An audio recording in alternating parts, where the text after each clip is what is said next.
So what is up, peoples? Welcome back again to another jump assemble video, and this is our part 2 of our item guide explanation series. And today let's try our best to make it short so we can tackle both of the defensive items and the magical items. So without further ado, let's go to the training area. So here we are now in the training area, and first let's talk about all of the magic items. Now again, this is not an in-depth guide in each of the items, but I have categories that will hopefully help you on what to build in certain situations or what to buy in certain situations and instances. So first we have the magic item builds. So I only have four categories in my magic items. First is we have a magic penetration, and then we have spell vamp, and then increased magic damage, and then special effect items. So first is let's talk about what is magic penetration. So what is magic penetration? So just like physical penetration, your magic damage will be much higher to tanky heroes, or your magic damage will tend to kill faster tanky heroes or heroes that have high HP. So I only have three items in magic penetration. So we have the mask of the cursed, Crimson Serpent, and then the Scepter. So those are my three items for magic penetration. Again, you build magic penetration in order for you to counter tanky heroes or heroes that have high HP. So next is spell vamp. So vamp means is every time you deal magic damage or magic skills to the enemy, you gain a certain percent of your life back or your health back. So I have here two items only. We have Book of Secret Spells. So I only have one rather. You build spell vamp items in order for you to gain lives or life steal every time you deal magic damage to the enemy minions or enemy heroes, monster, etc. etc. So by the way, these items are most of the items that you must build if you are using a mage type of hero, or you have a magic base skills. So there are some heroes that have magic base skills like Frieza. His role is a marksman, but his skills are magic base. So it's up to you if you want to build Frieza as hybrid, physical build or magical build, or you just want a pure magic build, which is also good for me. If I will be using Frieza, I will go for a pure magic build, and instead of going to a marksman lane, I will put Frieza on a mage lane. So again, that is our spell skills. Next is we have the increase magic damage. So by the name itself, these items will increase your magic damage tenfold. It's like a critical build of the physical items, but in this case, it will increase your magic damage in each of your skills that have magic damage too. So we only have, I think, one, two, three, four, five items. First is we have the stream capsule. Next is the time magic one, and then next is fan of breeze, and then scroll of secret arts, and then magic top hat.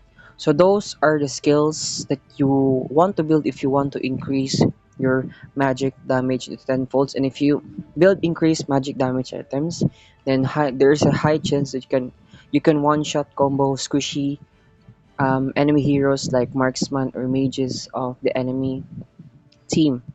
But I will highly recommend that you build magic penetration plus increased damage, because this will further help you in the later games, especially in team clashes. And then the last one is we have our effects items. So I have here one, two, three, and four. So first is we have the endless flask. So by the way, again, I put these items because I cannot find a specific categories for them and three remaining parts, so that's why I put them in special effects. So again, we have the endless flask. So its special effects of the endless flask, it will just reduce your mana cost.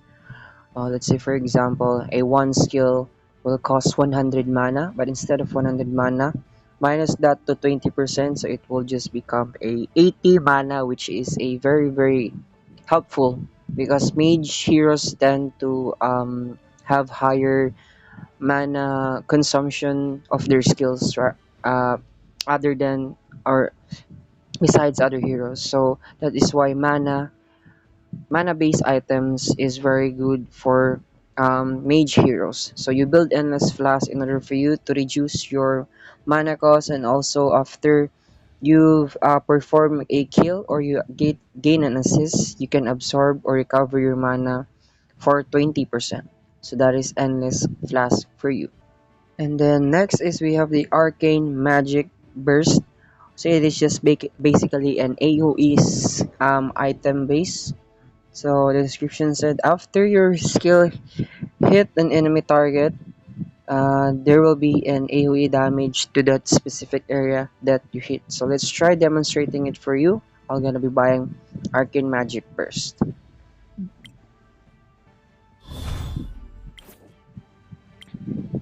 So that is the description of Arcane Magic Burst. So this is an AoE after effect or after damage, if that's what you want to call it.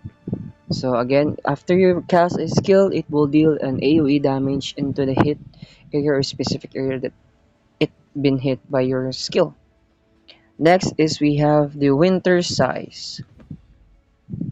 So winter size just basically it will slow down the enemy if you hit them with skill, and that slow will last for 3 seconds. So I think winter size is a very nice item if you are a support hero. So better equip or better think equipping winter size if you are a magic based support hero. And then the last one is we have the time gap. So time gap is like basically if you click this one, this is an active skill by the way. If you click time gap, you will be immune to all of effects from damage to stuns or crowd control, damage of the tower, damage of the minion, heroes, and monsters. But the only catch is you cannot or you won't be able to move for 1.5 seconds. So I'll be demonstrating it to you right now. Let's buy this, and then this is the time gap item. Let's activate it. 俺は Click, もう無力じゃな and い。then 動け you will turn yellow, but you cannot move for 1.5 seconds. Let's try it with a turret. And then time gap, and then the turret cannot hit you. So you observe there is no reduction of our HP because of the time gap. So this is a very nice item in a dire situation, like you dive into a clash and then you feel like your damage or your damage is not enough. You can use time gap and then quickly escape after all of your dash skills will cool down. By the way, guys, I forgot three magical items to mention. So we have here the telepathic stuff. This will be go to our I think increased magic damage and also special effect because its special effects is after your skill hit an enemy, you will increase your movement speed by 50% for 1 second. So if you think your support hero or your support mage and your mage hero have a slow movement speed, you can go for telepathic stuff. And then the next one is we have the Sword of Light. So I can also put this in the increased magic damage. So basically it will just your basic attack against enemy targets will deal additional 40 magic damage. So every time you basic attack the enemy, you will deal a magic or extra 40% magic damage if you have Sword of Light in your item. And then the last one is we have the Book of Underworld. So I'm gonna be putting this one into the magic penetration. It will just basically reduce the heal of your enemy, and also it will reduce enemy's shield because that is the function of the reduced HP region of an item. So again, if you want to reduce the enemy's HP region and also reduce enemy's shield, then go for the Book of Underworld. So those are all of the magical items or magic build. Now, I hope that will help you in your future ranks. Next is we're gonna be having our tank build or our defense item. So for our defense item, I only have here three categories. First is increase defense for physical attacks or physical damage. Next is anti-magic build. And then the last one is our special effects items. Special effects include clickable items too.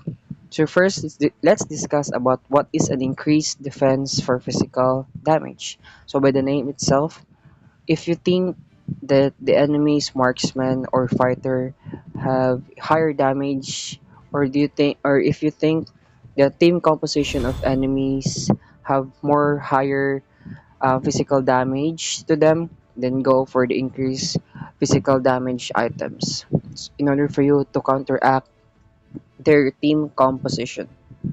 But by the way, but be keep in mind that this will be gonna be countered by our physical penetration items. So what are these items? First is we have inspiring light armor. Next is the frost whiff.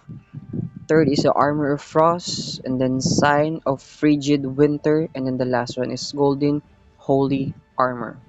So again, you build this one in order for you to counter team compositions that have more physical damage on their team, and also to withstand high damages from the marksman or from the fighter of the enemy's team. Next, we have the anti-magic build. So what do you mean by anti-magic build? It is just basically your go-to items if you think the enemy's team composition is more on a magic type damage or have a much more higher magic damage. So you go for this one. And I have two items here. We have tactical vest and then meditation cloak. But my advice for you is build a hybrid. So you go build for defense, for increased defense for physical damage, and go for the anti-magic build. But also again, it depends upon the composition of the enemy, because there are some times that there are only one physical damage and four of them will deal magic damage. Then go for the anti-magic build. It always depends upon the situation or the composition of the enemy. And the last one is we have our special effects items. We have so first is what is the effect of glaring gloves? So glaring gloves is basically you will deal a burn effect if you hit the enemy with your skill or basic attack. So if you hit the enemy, then you can deal a magic damage or a burn damage that will last for 3 seconds. So that is our glaring gloves. Next is we have a frost whiff. So basically, frost whiff is just a AOE slow item. So every time the enemy hits you, then there will be an activation of freeze ring, or there is a ring that can cause slow to the enemy. So that is the special effect of our frost whiff. And also, if the enemy gets hit by the slowing effects, it will also cause a reduction of their HP regeneration. So this is very very good to itemize for your tanks. Next is Millennium Armor. This is just basically giving you a second life. So let's say for example, you die and then your Millennium Armor activated, then you resurrect, but the only catch is your life will be, I think, half of your original life, or 25% of your original life.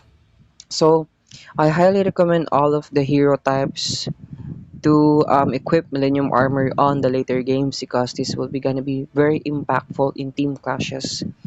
Because imagine uh, your enemy your enemy's team composition doesn't have Millennium Armor, but all of your allies have Millennium Armor. Then you go on a clash, and then all of the skills will be used, and then most of you will gonna be die, but because of Millennium Armor you will get a second chance in order for you to gain a comeback. So that is why Millennium Armor is very impactful for me in the later game, because of its second life effect, or giving you a second life. Next is a blazing battle armor. This is like a combination of glaring gloves plus frost whiff, but the only thing, or the only catch, or the very nice thing about blazing battle armor, you don't need to get hit in order for you to activate its special effect or special skill. You just need to go near the enemy and you will deal a scorching damage or a magic damage per second. So that is why I rather build Rising Battle than the Glaring Gloves or the Frostwave. But Frostwave and Blazing Battle Armor can go hand on hand. But I rather choose this Blazing Battle Armor than the Glaring Gloves. But it's still up to you. And also Blazing Battle Armor have more better stats. It will give you 90 physical damage and 1280 max HP, but the Glaring Gloves will only give you 30 physical attack and 960 max HP. So I think you might want to build Glaring Gloves if you are a fighter or you are a jungler that wants to be a little bit tanky side. But for all of our tanks there, go for the Blazing Battle Armor. Next is our Armor of Vitality. So this is just basically it will give you a HP regeneration every second if you are out of combat or you are not getting hit by the enemy heroes, minions, or monsters. So Armor of Vitality is just like a mini regeneration fountain. Just don't get hit by damage by the enemies, monster, minions, etc. etc. So this is also very good for again tanks. So you tend to go home less in order for you to regen because of your Armor of Vitality. Then the next one is our Thornborn Armor. So it will just basically reflect the damage or the physical damage or the basic attack damage of the enemy, and it will increase if you also activate it. This is also one of our activation items. So Thornborn Armor will just basically give a specific percent back to the damage that you have gained to the enemies. So this is very good for countering enemies marksman or enemy fighters. And then the last one is we have Rage in War. This is also an activation skill. So Rage in War is just like your instant shield. So if you click Rage in War or you activate Rage in War, you will gain a shield or a barrier for 5 seconds, and then if you deal damage to the enemy characters, then its duration will refresh. So that is it for our Rage in War. And I think that is all for our item guide. I think I'll be making also a guide for our movement speed and assist items, but that will be just be later on. I think the most or the very important items will be our physical, magic, and defensive items. So I hope this video helps you and better watch the part 1 in which I also talk about what are the different categories of physical items that you can build or you can choose on the different situation. So that is it guys, our peoples. Again, thank you for watching and please don't forget to leave a like, comment, share, and subscribe and buyers.